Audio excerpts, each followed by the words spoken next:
everybody, happy Friday. This week we have been talking about March Forward because finally we're in a new month. We are in the month of March, and I don't know about where you are, but here in North Carolina it feels like spring is quickly coming and it's on its way anytime now. On Wednesday I shared a scripture with you from Joshua, and I'm going to read that now. It says, "Then the Lord said to Joshua, 'See, I have delivered Jericho into your hands, along with its king and its fighting men. March around the city once with all the armed men.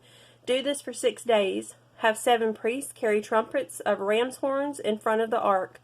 On the 7th day, march around the city 7 times with the priests blowing the trumpets. When you hear them sound a long blast on the trumpets, have the whole army give a loud shout. Then the wall of the city will collapse and the army will go up, everyone straight in.'"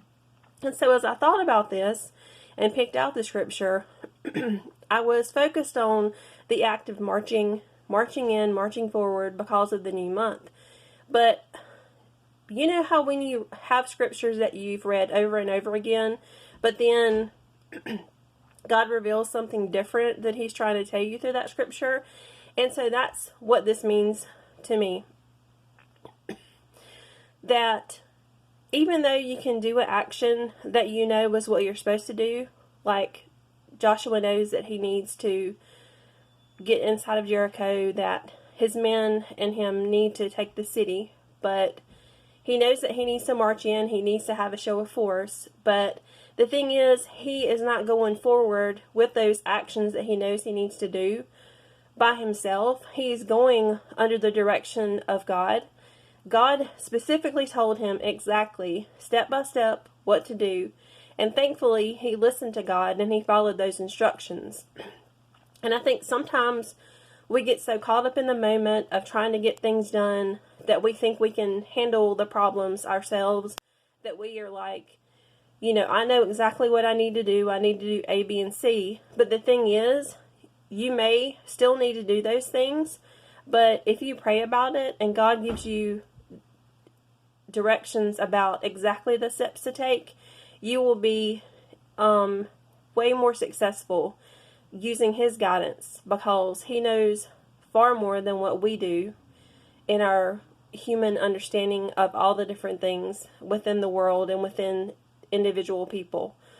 And so I think that's really the message of the scripture. It's not necessarily the marching, though it is a very interesting takeaway that it was done with praise and with song to God, that it wasn't just in silence or just the sounds of the military men in their armaments, that it wasn't, just like a herd of people when they're walking around and around, that it was actually